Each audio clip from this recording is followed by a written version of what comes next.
নির্বাচন কমিশন পুনর্গঠন করতে এবং স্থানীয় সরকার নির্বাচনের উদ্যোগ গ্রহণ করতে অন্তর্বর্তীকালীন সরকারের কাছে দাবি জানাচ্ছি। আমরা অত্যন্ত উদ্বেগের সাথে লক্ষ্য করছি যে 2020 সালে ঢাকা দক্ষিণ সিটি কর্পোরেশনের অবৈধ নির্বাচনকে কেন্দ্র করে বর্তমানে জটিল রাজনৈতিক পরিস্থিতি তৈরি হয়েছে।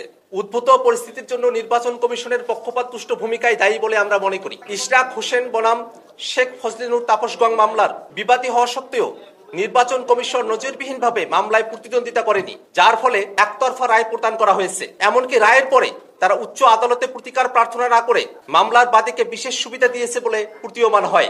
এর আগেও আমরা দেখেছি নির্বাচন কমিশন নিরপেক্ষ আচরণ বজায় রাখার পরিবর্তে এমন সব বক্তব্য প্রদান করেছে যার সাথে একটি বৃহৎ রাজনৈতিক দলের অবস্থানের সাযুজ্য রয়েছে। এই মামলার রায় ঘোষণার আগেই সংশ্লিষ্ট আইনের অধীন 19 আগস্ট 2024 সালে ঢাকা দক্ষিণ সিটি কর্পোরেশনের প্রশাসক নিয়োগ করা হয়। ফলে পুরো মামলাটি অকার্যকর হয়ে গেছে। রায় ঘোষণার পর গেজেট প্রকাশের বিষয়ে নির্বাচন কমিশন আইন মন্ত্রণালয়ের মতামত চাইলেও মতামত প্রদানের পূর্বেই তড়িঘড়ি করে রাতের আধারে গেজেট প্রকাশ করা হয়।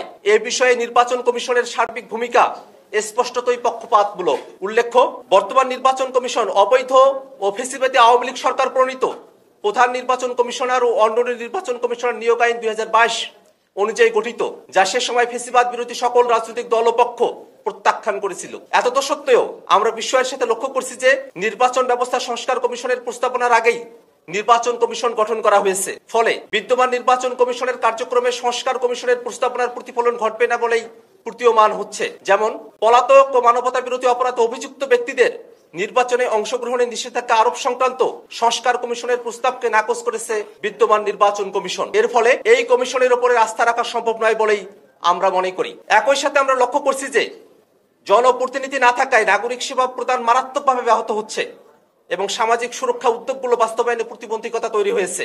উদ্ভূত পরিস্থিতিতে ইশরাক হোসেন বনাম শেখ ফজলিনুর তাপস গং মামলাকে নজির হিসেবে নিয়ে সারা দেশে অবৈধ নির্বাচনের প্রার্থীরা আদালতে শরণাপন্ন হয়ে এক জটিল ও সংকটময় পরিস্থিতি তৈরি হয়েছে।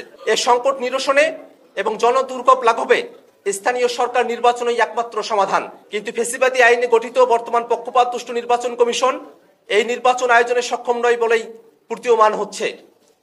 তাই আমরা অনিত্য বিলম্বে সংস্কার কমিশনের প্রস্তাব আমলে নিয়ে নির্বাচন কমিশন পুনর্গঠন করতে এবং স্থানীয় সরকার নির্বাচনের উদ্যোগ গ্রহণ করতে আমরা অন্তর্বর্তীকালীন সরকারের প্রতি দাবি জানাচ্ছি।